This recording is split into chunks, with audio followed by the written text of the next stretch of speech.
avec notre frère Nordin Absat, conférencier, formateur, consultant en marketing et management à Paris et à l'étranger et diplômé de l'université d'Aix-en-Provence en sciences humaines. Il va nous parler, Inch'Allah, de le prophète Mohammed sallallahu alayhi wa sallam dans les écrits des orientalistes, un nouveau regard islamo-occidental. فليتفضل مشكور. بارك الله فيك. بسم الله والحمد لله ولا إله إلا الله وأشهد أن سيدنا وحبيبنا ومولانا محمد صلى الله عليه وسلم عبد الله ورسوله أرسله رحمة للعالمين بين يدي الساعة بشيرا ونذيرا وداعيا إلى الله بإذنه وسراجا منيرا بلغ الرسالة وأدى الأمانة ونصح الأمة وتركنا صلى الله عليه وسلم بأبي هو وأمي على المحجة البيضاء ليلها كنهارها لا يزيغ عنها إلا هالك. اللهم صل على محمد وعلى آل محمد كما صليت على إبراهيم وعلى آل إبراهيم وبارك على محمد وعلى آل محمد كما باركت على إبراهيم وعلى آل إبراهيم في العالمين إنك حميد مجيد. وارض اللهم عن ساداتنا أبي بكر وعمر وعثمان وعلي وطلحة والزبير وخالد سيف الإسلام وحمزة أسد الإسلام وعن أمهاتنا أزواج نبينا صلى الله عليه وسلم خديجة وعائشة أم سلمة وحفصة وسائر أزواجه رضي الله عنهن وأرضاهن. Je dois dire pour commencer que je suis très heureux d'être ici. C'est une grande joie pour moi d'être ici à plusieurs titres bien entendu. La première, c'est cette joie à chaque fois renouvelante et qui se renouvelle à chaque fois, qu'elle est encore à chaque fois plus forte quand on parle du prophète Mohammed sallallahu alayhi wa sallam. Quel que soit le cadre dans lequel on prend la parole, on parle ou on écoute parler du prophète sallallahu alayhi wa sallam, c'est une grande joie pour nous. Ça, c'est la première raison. La deuxième, c'est d'être ici, donc dans le cadre de cette activité qui est menée de façon, je dirais, avec obstinance, persévérance et patience avec le frère Cheikh Larbi. Et je suis d'autant plus heureux d'être ici, c'est que mon sujet va justement dans le sens de ce travail qu'il ne cesse de faire depuis 15 ans maintenant, d'être un petit peu le pont entre les deux parties, entre l'islam et les musulmans d'une part et les non-musulmans, surtout parmi eux les intellectuels, et je dirais ça, il ne cesse de le faire, et mon intervention justement, elle va dans ce sens. Le titre qui vous a été annoncé, donc le prophète Mohammed dans les écrits des orientalistes, je dois préciser qu'il ne faut pas prendre le terme orientaliste dans le sens académique du terme. Je voulais juste donner ce titre-là, mais en fait, le prophète Mohammed sallallahu alayhi wa sallam dans les écrits des occidentaux d'une façon générale, les intellectuels et tous ceux qui sont autorisés à prendre la parole et qui parlent du prophète sallallahu alayhi wa sallam à une époque ou à une autre. Et le regard islamo-occidental, pourquoi le regard islamo-occidental? Parce que je me considère, je dirais, bien entendu que je suis musulman, et je me considère aussi qu'un occidental, parce qu'une fois qu'on a passé un quart de siècle en France, je pense qu'on peut, qu'on le veuille ou non, être suffisamment imprégné de cette culture, imprégné de cette façon de voir, et je me considère aussi comme un islamo-occidental. Là, mon intervention donc est faite sur 3 problématiques. La première, c'est que moi et les gens de ma génération, on a un petit peu plus de 50 ans, donc il y a depuis une trentaine d'années ou même un petit peu plus, nos lectures sur les Occidentaux et la façon dont ils voient le prophète sallallahu alayhi wa sallam, ou bien ils ont toujours vu et écrit sur le prophète sallallahu alayhi wa sallam, il y a, je dirais, un grand préjugé, et on a été en quelque sorte élevé dans ce préjugé sur ces Occidentaux. Je me souviens de mes lectures il y a une trentaine d'années ou un peu plus, quand on entend Maxime Rodinson, ou quand on entend Montgomery Watt, ou quand on entend Voltaire, enfin dans les écrits de nos imams, de nos chouyours, de nos savants, c'est en quelque sorte, c'est carrément les ennemis irréductibles du prophète Mohammed sallallahu alayhi wa sallam. C'est un peu ça, c'est-à-dire qu'on peut lire souvent. Alors là, je ne parle pas de Chartres, je ne parle pas de Goldsmith, je ne parle pas des autres. Là, donc on grandit avec cela. Et c'était les idées qu'on a toujours eues sur ces écrits-là. Je dirais, donc ma problématique, c'est de revoir, de revisiter ce regard-là, toujours en tant que musulman, toujours en tant que humble élève et de ces chouyours-là, et faire la part des choses. Ça, c'est la première problématique. La deuxième problématique, bien entendu, c'est celle qui est opposée à celle-ci, c'est ces écrits des Occidentaux qui, aujourd'hui, maintenant, ça fait des siècles et des siècles qu'ils parlent du prophète sallallahu alayhi wa sallam, qu'ils écrivent sur le prophète sallallahu alayhi wa sallam, et je l'explique dans le chapitre consacré aux propos des Occidentaux sur le prophète sallallahu alayhi wa sallam, c'est un peu des hauts et des bas. C'est des cycles, c'est pas les cycles de Kondratiev dans l'économie, mais c'est des cycles un petit peu beaucoup plus lents que les cycles de Kondratiev, mais ça va au gré des circonstances. Pendant 4, 5 siècles, on parle en mal du prophète sallallahu alayhi wa sallam. Tout le mal qui puisse exister a été déversé sur la personne du prophète Mohammed sallallahu alayhi wa sallam, tout le Moyen-Âge, le haut Moyen-Âge, au point où un écrivain, je l'ai apporté parce que c'est mieux de voir les choses que de les entendre. Daniel Norman, ce livre-là est considéré comme, je dirais, la somme la plus complète des propos du christianisme et des chrétiens et des clercs sur le prophète Mohammed sallallahu alayhi wa sallam. C'est un travail monumental, et aussi bien dans son origine anglaise que dans sa traduction. Par quoi il commence par son propos. Et là, vous avez des milliers de citations, et il le commence par, c'est la seule phrase écrite en arabe dans tout ce document. On trouve du latin, du grec, du français et de l'anglais. Le seul mot, c'est « naqilul kufri laysa bi kafir ». Naqilul kufri laysa bi kafir. J'ai trouvé que cette expression-là, elle était très opportune qu'elle soit citée par cet auteur ici, qui signifie l'écrit en latin ici, la traduction, et il dit que celui qui rapporte les propos de mécréance n'est pas considéré comme un mécréant. En rapportant les propos de mécréance, on n'est pas mécréant. Pourquoi ? Parce qu'on ne fait en fait que rapporter pour les besoins de rapporter. Et il commence son livre et dit « J'espère que les lecteurs musulmans ne seront pas scandalisés par certains aspects de ce livre et qu'ils ne considéreront pas que j'ai eu tort de faire revivre, entre autres choses, certains écrits diffamatoires et ridicules sur leur religion et leurs prophètes. Mon premier objectif, dit-il, est d'ordre scientifique. J'ai voulu établir un ensemble de faits, ce qui me semble-t-il n'appelle aucune justification, et il a tout à fait raison de le faire. C'est un travail monumental. Mais mon second objectif, dit-il, consiste aussi à examiner les conséquences et l'ignorance et du mépris de certains hommes envers d'autres qu'ils supposent être leurs ennemis. Donc, c'est la deuxième problématique, surtout à l'aune des événements d'aujourd'hui et il y a quelques mois et il y a quelques années. On a tendance à penser que les intellectuels occidentaux, que les penseurs occidentaux de tout temps n'ont vu que du mal dans la personne du prophète sallallahu alayhi wa sallam, ce qui est archi faux. Il n'y a pas plus faux que ça.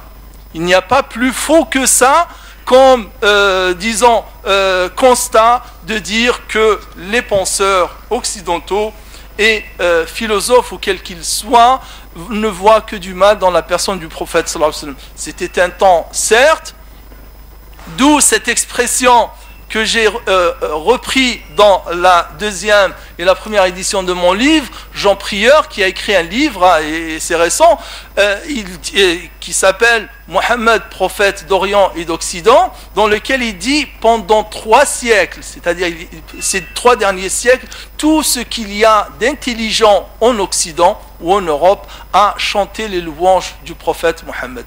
Pendant 3 siècles. Et c'est vrai, tout ce qui est intelligent, ou tout ce que l'Europe et l'Occident a connu comme intelligence, n'ont que dit des propos élogieux à propos du prophète sallallahu alayhi wa sallam. Donc ça, c'est ma deuxième problématique, de prendre quelques exemples. On ne va pas, bien entendu, ça serait, voilà, donc un exemple, ça serait vraiment passer toute l'année ici à parler de tous ces écrivains, mais prendre quelques échantillons, et le but bien entendu est de faire tomber ces préjugés et d'essayer d'entrevoir quelques brèches ou quelques, je dirais, de couloirs où les deux côtés, c'est-à-dire les deux rives, les musulmans de notre côté et les occidentaux d'un autre côté, qu'on puisse se parler, qu'on puisse s'écouter en passant outre ces préjugés. La troisième problématique, bien entendu, c'est comment faire donc pour rapprocher ces deux regards. Comment faire pour rapprocher ces deux regards? Et c'est un peu la problématique que nous avons choisie, quand je dis maintenant nous, moi et les frères qui m'ont aidé à faire ce livre. On l'a intitulé, on l'a mis sur au dos carrément, en haut de ce livre, un livre pour le dialogue et l'ouverture, parce qu'en fait, il ne faut pas se braquer face à certains propos, je dirais, injurieux et certains propos calomnieux à propos du prophète Mohammed sallallahu alayhi wa sallam. Il faut essayer de dépasser cela pour déceler en cela une certaine blessure, une certaine peur, une certaine ignorance surtout, manifeste de ce qu'il parle. Je citerai juste une parenthèse, je passerai ensuite à mon intervention. Vous vous souvenez certainement, il y a quelques années, un certain philosophe qui a écrit une tribune dans un journal, en l'occurrence Le Figaro, et qui l'a cité donc dans son attaque virulente et injurieuse du prophète sallallahu alayhi wa sallam, il a cité Maxime Rodinson. Il s'est dit, moi, je me suis appuyé sur Maxime Rodinson, et Maxime Rodinson, c'est sûr que personne ne peut contester sa connaissance et son érudition à propos de l'islam d'une façon générale, et la connaissance du prophète sallallahu alayhi wa sallam. Maxime Rodinson et son livre Mahomet, c'est le livre en français écrit sur le prophète qui est le plus édité. Et il a eu 4 ou 5 rééditions depuis maintenant à peu près une trentaine d'années. Donc il s'appuie sur cela, et c'est un autre qui n'est pas du tout, je dirais, un fervent défenseur de l'islam, mais qui lui a dit, écoute, va revoir et va relire Maxime Rodinson, parce que moi qui est son élève de Maxime Rodinson, j'ai jamais connu ça, ni lu ça de lui. Donc vous voyez comment on peut être professeur d'université ou professeur de lycée et être avoir une certaine reconnaissance, une certaine habilité à parler du prophète sallallahu alayhi wa sallam, ou parler des sujets et d'autres de la pensée, et tomber dans des travers comme celui-ci. Voilà donc les trois. Je n'ai pas encore annoncé mes problématiques, que le temps est presque écoulé, mais je vais essayer d'être bref. Donc voilà, vous avez compris, le but c'est d'arriver à cela. Pourquoi donc? Parce que, encore une fois, c'est un devoir intellectuel, c'est un devoir moral, et aussi un devoir citoyen de faire ce travail, de faire tomber ces préjugés et essayer de rapprocher ces deux points de vue. Je citerai comme exemple Voltaire, et je citerai aussi Maxime Rodinson, et je citerai aussi Montgomery Watt, aussi, qui est un autre auteur qui a écrit un livre aussi volumineux que le livre Islam et Occident de Daniel Norman sur le prophète Mohammed sallallahu alayhi wa sallam. Et j'ai trouvé chez les trois auteurs certaines phrases, bien entendu, pour certains, c'est des historiens, leur approche pour le prophète sallallahu alayhi wa sallam, bien sûr, ils ne se sont pas départis de leur scepticisme, de leur exigence de chercheurs, et aussi de leur aussi formation, hein, de ce qu'ils sont aussi. Maxime Rodinson, c'est un marxiste, athée, son point de vue par rapport à la foi, par rapport à la religion, elle est connue, mais j'ai trouvé certains passages dans son livre qui m'ont vraiment touché, hein. J'ai été touché à la fin de son livre quand il parle du prophète sallallahu alayhi wa sallam, et quand il répond à certains auteurs, hein, certains auteurs aussi bien peut-être musulmans que occidentaux, quand ils parlent du prophète, et qui ont tendance à réduire cette personnalité, de réduire la personne du prophète sallallahu alayhi wa sallam à un seul de ces aspects, que c'est seulement un homme de foi ou un homme de spiritualité et de religion, et ils oublient aussi la dimension sociétale et la dimension politique et idéologique de son message. Donc quand il répond à ces gens-là, et aussi surtout un autre point très important, l'humanité du prophète sallallahu alayhi wa sallam, que c'est un humain. Et cette façon de voir le prophète, ça nous convient très très bien, nous les musulmans. Mohammed sallallahu alayhi wa sallam n'est qu'un humain. Mohammed n'est qu'un humain parmi les humains. Et ça, les Corans insistent sur ça, et cette dimension qu'on retrouve là, moi je l'ai bien aimé chez Maxime Rodinson. Quand il termine son livre, c'est la dernière phrase du livre, quand il dit Mohammed ibn Abdillah de la tribu de Quraysh, notre frère, notre frère. Cette phrase, je l'ai trouvée vraiment fine et subtile de sa part, qui vient juste après avoir souligné cette humanité du prophète sallallahu alayhi wa sallam. Bien sûr, cette personnalité complexe, riche, et qui n'a pas de commune mesure dans l'humanité. Donc il insiste, il dit que ceux qui veulent réduire sa personne à seulement un de ces aspects ont tort. Et il dit, moi, ce que j'ai essayé de faire, c'est de montrer cet aspect de cet homme. Après tout, c'était un homme, dit-il, d'entre les hommes, soumis à nos défaillances, disposant de nos pouvoirs, Mohammed ibn Abdillah, de la tribu de Quraysh, notre frère. Et tout au début de son livre, dans les préfaces, parce que à chaque réédition, il fait une petite préface, dont une de ces préfaces, la préface de la seconde édition de 1967, donc toujours sur ce point-là, quand il répond à ces gens qui veulent juste mettre l'accent sur l'aspect politique de la personne du prophète sallallahu alayhi wa sallam, et donc il les traite carrément de mutilateurs. C'est comme s'ils ont mutilé le prophète sallallahu alayhi wa sallam. Il dit, et donc je citerai juste rapidement, donc il dit ceux qui ne voient surtout, ceux qui en voient surtout la trace historique doivent méditer sur la part de l'idéologie dans ce phénomène humain, et même sur cette idéologie en elle-même. Ce n'est pas dire que le dynamisme du politique doit être noyé dans 1000 facteurs anthropologiques des plus variés, mais comme cela a été soutenu, la plus grande part dans ce dynamisme est tenue par une série de données de facteurs spécifiques, et c'est là un plan qui ne peut être négligé. Ce n'est qu'en s'insérant parmi ces facteurs, dit-il, que les autres phénomènes peuvent acquérir une importance proprement historique, mais ils le peuvent à certaines conditions du moins, et cela est capital. Ce n'est pas diminuer Mohammed que de voir en lui un homme politique, ce serait le mutiler que de ne voir en lui que cela.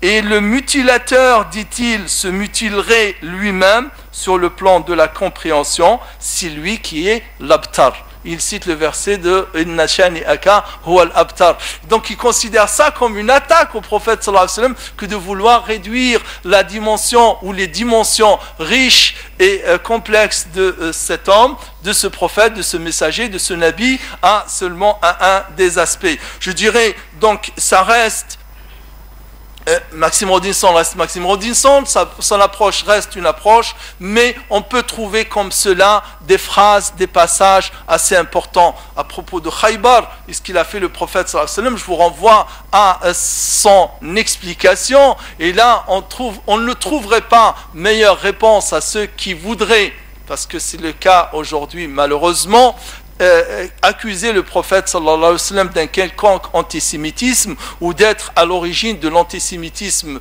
soi-disant musulman d'aujourd'hui. On veut même aller jusqu'à revisiter la sira du prophète sallallahu alayhi wa sallam. Il dit, Maxime Rodinson, ce que le prophète avait fait, ce qu'il y avait de plus politique à faire. C'est-à-dire qu'il n'y a pas une décision politique à faire meilleure que celle qui a été prise par le prophète sallallahu alayhi wa sallam. Je ferme la parenthèse bien entendu parce que l'épisode est long. Je reviens maintenant à Voltaire. Voltaire, là aussi, à chaque fois, Voltaire, à chaque fois, surtout les laïcards aujourd'hui, encore juste après l'affaire des caricatures de 2006, un de ces gens-là a écrit « Oh, Voltaire revient ». Quand j'ai vu ce livre-là sur les tables des librairies, j'ai dit souhaite plutôt qu'il ne revienne pas, parce que s'il revient Voltaire, c'est toi le premier à qui il va donner une claque. Vous avez compris de qui je parle, Philippe Val, qui a écrit Voltaire revient, ils sont devenus fous. Je pense que si Voltaire revenait, le premier qui va pas être content de ce qu'on a fait de ses propos, et le premier envers qui il ne sera pas content, c'est bien cet homme-là. Donc Voltaire, bien entendu, un historique très très lent avec le prophète sallallahu alayhi wa sallam. Ça commence très très tôt, déjà 1742, même 1739, donc la pièce théâtrale qu'il a faite sur le prophète Mahomet ou le fanatisme, cette pièce théâtrale fameuse qui ne cesse de faire des remous encore aujourd'hui, à chaque fois qu'on l'évoque. Là récemment, il y a quelques années, une petite dizaine d'années, en Suisse, donc il y a eu tout un bruit à son propos qui a donné l'occasion à certains éditeurs de rééditer ce livre-là, donc le livre parlant de cette comédie, ce qui est bien, parlant toujours de ce regard des Occidentaux. C'est écrit dans les annales de l'Afrique du siècle, la fin du siècle dernier. Cette pièce théâtrale, un temps, c'est-à-dire quand elle était faite, les Occidentaux, quand ils recevaient des délégations musulmanes, des ambassadeurs, des personnalités, etc., on leur faisait jouer cette pièce théâtrale, pensant que c'était vraiment... alors, il dit, donc, celui qui a fait cet article, il dit, heureusement qu'il ne comprenait pas le français, ces délégations arabes qui venaient, qu'on faisait inviter à assister à cette pièce théâtrale de Voltaire, Mahomet ou le fanatisme. Heureusement qu'ils ne comprenaient pas le français, parce que s'ils comprenaient ce qui se disait dans cette pièce théâtrale sur le prophète, ils seraient scandalisés. Jusqu'à une fois, donc, il y a un de cette délégation qui comprenait le français, il a dit, mais qu'est-ce que vous êtes en train de faire là? Vous êtes en train de traiter notre prophète de fanatique, de sanguinaire, etc. Mais cette pièce théâtrale, c'est un scandale. En plus, vous nous invitez à assister. Donc, c'est pour montrer combien on peut être dans un regard, dans une vision totalement fausse, pensant que c'est la bonne vision, ou c'est une vision qui serait réelle ou bonne. Donc, Voltaire, lui, donc à ses débuts, avait écrit cette pièce théâtrale, et je vous avoue que personnellement, j'ai passé des mois j'ai passé, je veux dire des mois, parce que ça vous a été annoncé, ma formation, moi je suis de terre à terre, je viens du terre à terre, je suis dans le management, donc dans ma formation c'est économique, c'est la géoéconomie, et donc toute la philosophie, etc., c'est plutôt à la marge de ma culture, et c'est pas dans le fond de ma formation. Quand j'ai commencé à écrire ce livre, donc je voulais traiter de Voltaire, mais pour moi c'est impossible, c'était tendre un bâton pour me taper. Je me disais attention à ce que tu fais, parce que tellement autour, je n'ai trouvé qu'un seul article de Farouk Belichi et un autre travail dans les éditions L'Harmattan sur la vision des penseurs du 18e ou 19e siècle sur l'islam de Naïmi, sur le prophète, qui parlait de cette position plutôt, je dirais, positive, de ce regard plutôt positif de Voltaire sur le prophète. Et c'est pour ça que je me suis dit, toi Nourdine, tu connais rien à la philosophie, tu vas écrire et dire que non, le regard de Voltaire était plutôt positif. Finalement, j'étais confronté dans ce constat, dans cette hypothèse, en lisant directement. Internet aujourd'hui nous permet, Dieu merci, d'avoir accès à beaucoup de choses. L'œuvre voltairienne, elle est immense. Donc l'encyclopédie, elle est sur Internet. J'ai été directement lire dans cette encyclopédie et j'ai trouvé des passages plutôt très positif. Il y a même des passages où il est d'une virulence, Voltaire, vis-à-vis de ceux qui traitent la religion du prophète de voluptueuse ou autre. Donc regardez donc ce qu'il dit en 1770, donc vous trouverez ces passages. Il n'y a point de religion dans laquelle on ait recommandé l'aumône. La mahométane, la religion mahométane, est la seule qui en ait fait un précepte légal, positif, indispensable. Là, le Coran ordonne de donner 2,5% de son revenu, soit en argent, soit en denrées. Et je vous avoue que certainement une grande partie des intellectuels qui parlent du prophète et de l'islam ne connaissent pas ce taux-là de 2% de zakat. Et pourtant, je vous l'assure, à demander, je n'ai pas à citer des noms, à toute cette bande d'intellectuels qui se permettent de parler du prophète, qu'est-ce qu'ils connaissent de l'islam? Rien. On voit quand on lit Voltaire qu'il sait documenter, c'est-à-dire qu'il connaît des choses. Et il dit, donc là, le Coran ordonne de donner 2,5% de son revenu, soit en argent, soit en denrées. La prohibition de tous les jeux de hasard est peut-être la seule loi, c'est-à-dire l'islam, dont on ne peut trouver d'exemple dans aucune religion. Toutes ces lois, dit Voltaire, qui, à la polygamie près, sont si austères, et sa doctrine, qui est si simple, attirèrent bientôt à la religion le respect et la confiance, le dogme, surtout l'unité d'un Dieu présenté sans mystère et proportionné à l'intelligence humaine, rangea sous sa loi une foule de nations, et jusqu'à des nègres dans l'Afrique et des insulaires dans l'océan Indien. Et la suite, 10 minutes. Je me tiendrai à ça. Le peu que je viens de dire, dit-il, démontre bien tout ce que nos historiens, nos déclamateurs et nos préjugés nous disent. Mais la vérité doit les combattre. Mais la vérité doit les combattre. Ce que je trouve encore plus fort, et toujours dans l'encyclopédie, donc on le trouve, il dit, je vous le dis encore, ignorant imbécile, mais que moi je n'aime pas le préciser, mais bon, pour voir la force de l'expression et du verbe, je vous le dis encore, dit-il, ignorant imbécile, à qui d'autres ignorants ont fait à croire que la religion mahométane est voluptueuse et sensuelle. Il n'en est rien. On vous a trompé sur ce point, comme sur tant d'autres. Chanoines, moines, curés même, dit Voltaire, si on vous imposait la loi de ne manger ni boire depuis 4 heures du matin jusqu'à 10 heures du soir, pendant le mois de juillet, lorsque le carême arriverait dans ce temps, c'est le cas de l'année prochaine, hein, et de l'année dernière déjà aussi, hein. Alors, et si on vous défendait de jouer à aucun jeu de hasard sous peine de damnation, si le vin vous était interdit sous la même peine, s'il vous fallait faire un pèlerinage dans les déserts brûlants, s'il vous était enjoint de donner au moins 2,5% de votre revenu aux pauvres, si accoutumés à jouir de 18 femmes, d'un coup on vous retranchez 14 en bonne foi, dit-il, oseriez-vous appeler cette religion sensuelle? Oseriez-vous appeler cette religion sensuelle qui est comme ça et qui a toutes ces lois? Et ce que j'aime bien aussi, c'est la fin de ce même article, vous le trouverez dans l'encyclopédie. Il dit, il faut combattre sans cesse. Il faut combattre sans cesse, car il dit, quand on a détruit une erreur, il se trouve toujours quelqu'un qui la ressuscite. Il se trouve toujours quelqu'un qui la ressuscite. Et vous voyez là, donc ces dernières années, toujours. Je suis étonné. Regardez, je vous cite juste un exemple. Un exemple là, dans ces préjugés et certains points sur lesquels on attaque la prophétie du prophète Mohammed sallallahu alayhi wa sallam, à savoir qu'il tient son enseignement d'un moine.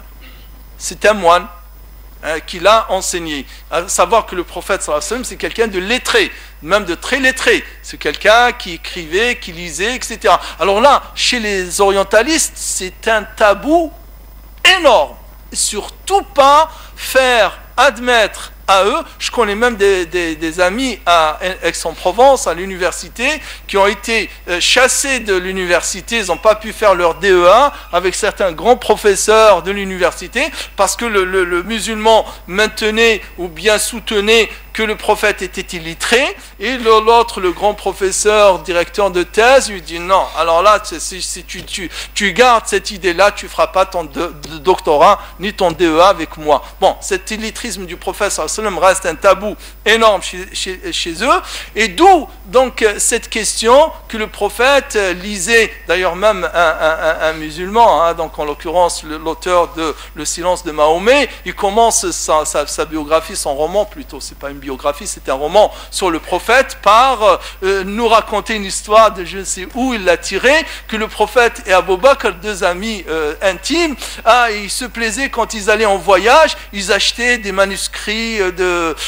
c'était un peu leur loisir à Abu Bakr et au prophète sallallahu alayhi wa sallam. Moi j'ai jamais lu ça, j'ai 50 ans, j'ai presque 40 ans de lecture, j'ai jamais vu ça, mais bon, pour voir, donc regardez, mon propos c'est de dire encore aujourd'hui, ces dernières années, au moins 3 gros livres de 400 pages sur le moine et son prophète, le Messie et le prophète, et un autre titre que j'oublie, qui reviennent sur cette idée que le prophète avait un moine qui l'enseignait. Et pourtant le Coran, 15 siècles auparavant, a bien répondu de façon on ne peut plus claire et on ne peut plus radicale à cette question, avec une formule toute simple, lisanul ladhi yulhiduna ilayhi a'jami wa hadha lisanun arabi.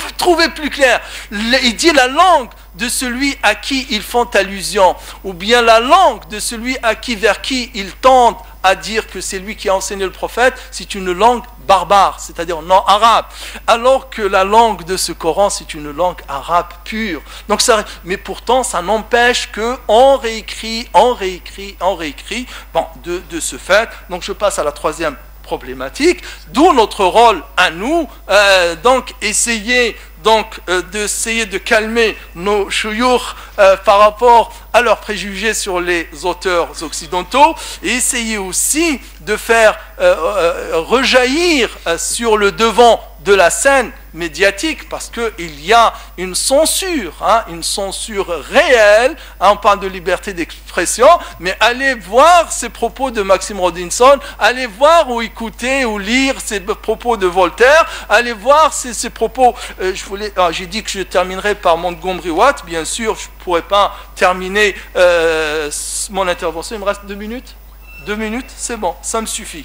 Montgomery Watt, dans son monumentale biographie sur le prophète sallallahu alayhi wa sallam, il termine par 10 pages au moins qu'il a intitulé L'homme et sa grandeur. L'homme, Mohammed sallallahu alayhi wa sallam, et sa grandeur, et la grandeur de cet homme. Pendant 10 pages, il va donc dérouler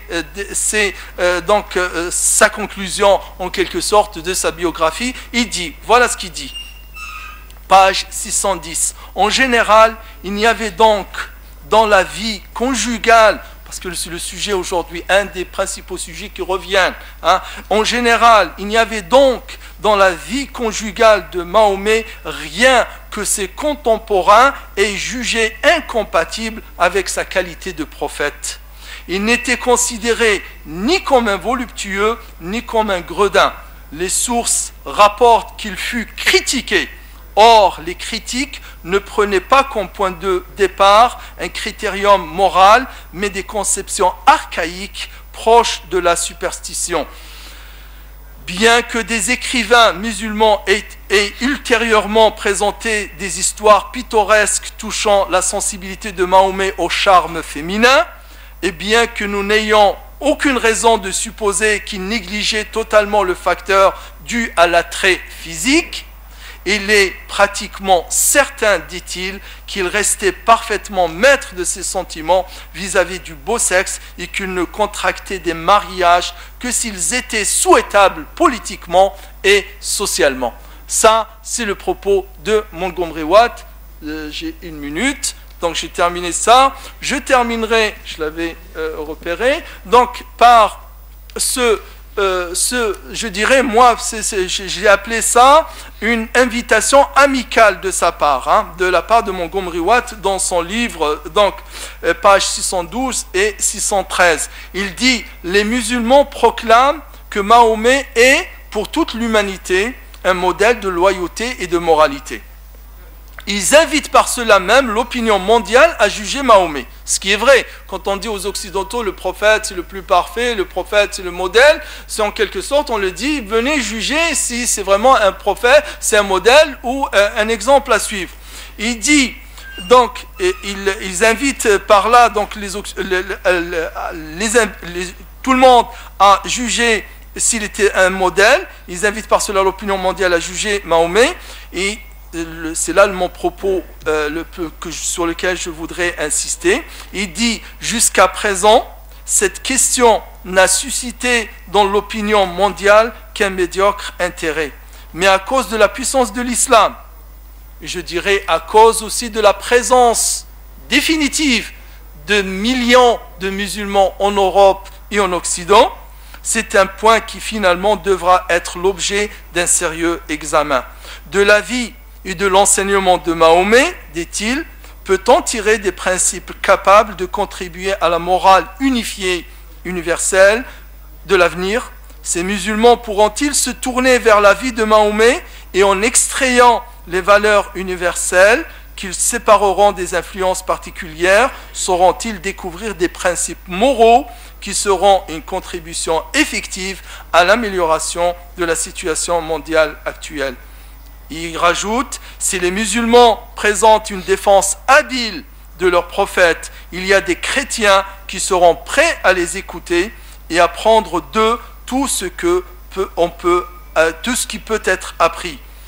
Il rajoute enfin, dans la voie de convaincre l'Europe chrétienne de la valeur morale qui se dégage de Mahomet, bien peu de choses ont été faites, voire même rien n'a été accompli.